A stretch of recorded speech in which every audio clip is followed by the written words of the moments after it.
Avec moi en plateau, Dimitri Carbonel. Bonjour, vous êtes expert Bonjour. en adaptation au changement climatique, auteur du livre 2050 Crash ou Renaissance. On parlera dans un deuxième temps de comment on va pouvoir s'adapter. Dans un très court terme, il y a le constat de ces intempéries à répétition en ce qui concerne le centre-est et le sud de la France depuis plusieurs semaines. Une inquiétude particulière aujourd'hui sur la quantité et sur la durée de ces pluies. Oui, c'est lié directement aussi à un phénomène climatique. Plus il fait chaud, plus d'ailleurs, l'air est capable d'absorber de l'humidité. Et donc, d'où, lorsque ça rencontre une masse d'air froid, les quantités d'eau est beaucoup plus importante. Ce qui est aussi important de voir, c'est que il y a des variations qui sont beaucoup plus importantes en termes de pluviométrie, ce qui fait que c'est plus compliqué de pouvoir les prévoir à l'avance.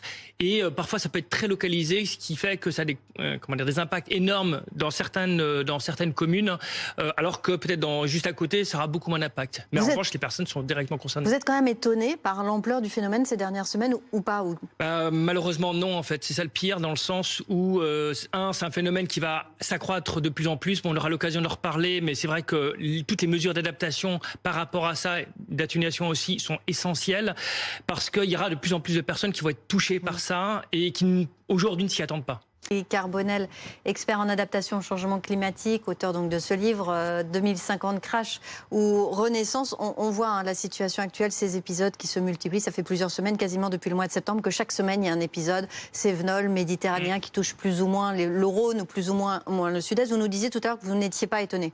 Non, et le pire dans l'histoire, c'est que ça va s'empirer. Juste pour vous donner il y a eu un rapport récemment de l'ONU qui disait que à la fin de 2100 environ, on serait aux alentours, si on continue comme ça, à 3 degrés, ce qui devient, je dirais, quasiment invivable, quoi. Et donc là, on est en train de voir que ça s'accélère.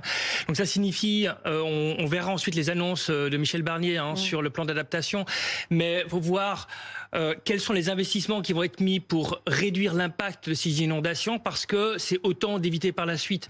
Je veux dire que souvent les assureurs disent, pour 1 euro investi dans peut-être justement la résilience, pour éviter, alors ça peut être par exemple mettre des haies, réduire les labours, enfin il y a plein, ou désimperméabiliser un certain nombre de sols, c'est 8 euros de coûts évités par la suite. Donc parce que pour le coup, par la suite, on voit bien qu'il y a une vraie problématique, notamment sur le plan financier, mais ça va être encore bien pire par la suite, si on ne fait rien. Alors, on voit par exemple que les assurances, elles ont augmenté de 40% en 10 ans. Il y a même certaines personnes dans des reportages qui disaient « je vais même pas déclarer mon sinistre, en fait, parce que j'ai peur de voir mon assurance exploser ou j'ai peur d'être radié de mon assurance ». On en arrive quasiment à un phénomène américain. Alors non, il faut quand même faire un peu la part des choses. Aujourd'hui, en France, la très très grande majorité des personnes sont assurées pour leur habitation, enfin quand ils sont propriétaires. Néanmoins, effectivement, les primes d'assurance vont augmenter. Excusez-moi, on va aller écouter Michel Barnier, voir justement ce qu'il propose, puisqu'il tient un discours sur ce fameux plan Agivore. Son discours sur les changements climatiques à venir, sur comment y remédier, quelle réponse donner, c'était à Éveux dans le Rhône. Très vite, Dimitri Carbonel, ce que dit le Premier ministre, c'est qu'au-delà des catastrophes immédiates, il l'a rappelé d'ailleurs, il va y avoir la déclaration de catastrophe naturelle, ce qui est important pour l'indemnisation des personnes. Il faut aller plus loin. Il a notamment parlé des ponts, des routes, on le sait, qui ne sont pas assurables, donc c'est à la charge des communes. Et il a parlé de ce fonds Barnier que lui-même avait mis en place il y a longtemps déjà et qui va être augmenté. Ça va dans le bon sens. Oui, ça va dans le bon sens, mais comme les risques augmentent très fortement, la question c'est est-ce que ce sera suffisant.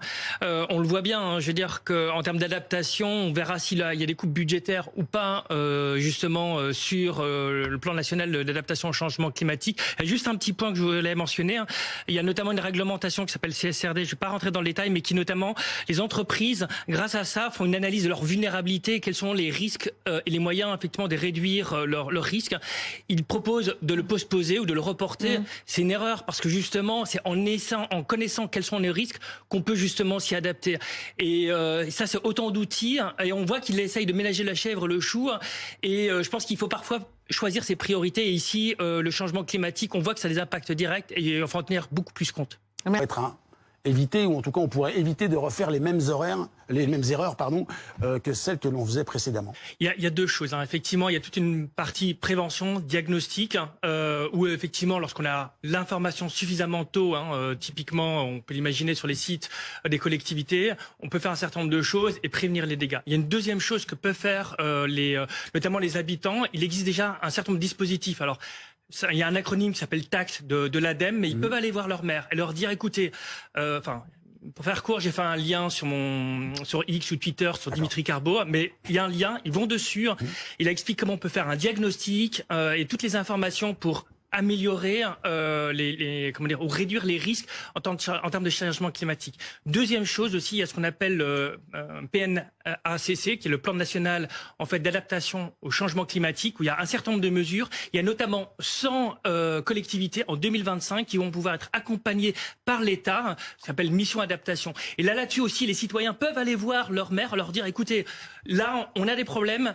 On travaille ensemble pour effectivement intervenir dessus. Sur l'intervention du Premier ministre Michel Barnier, qui a annoncé que le fonds qui portait son nom, allait être abondé de 75 millions supplémentaires jusqu'à 300 millions. Mais vous m'avez dit, on en parle, mais il y a aussi d'autres choses à retenir dans ce qu'a dit le Premier ministre. Qu'est-ce que vous avez retenu? Il y a 51 mesures dans ce plan d'adaptation au changement climatique. Le fonds Barnier, c'est qu'une petite partie. Ça touche aussi bien les agriculteurs, l'énergie, la mobilité. Et je pense que c'est essentiel aussi que ce soit les collectivités ou les personnes s'emparent de ce sujet, parce que c'est comme ça que le soufflet va pas retomber. Et que par exemple ce maire qui dit effectivement on fait avec ce qu'on peut, il y a beaucoup de choses qui peuvent être faites, notamment avec avec les services de l'État. Il y a énormément de choses qui peuvent faire. Mais encore, faut-il mettre en place l'action? Et c'est un travail entre les collectivités, les citoyens, les services de l'État. Et c'est ensemble qu'on arrivera à faire bouger les choses.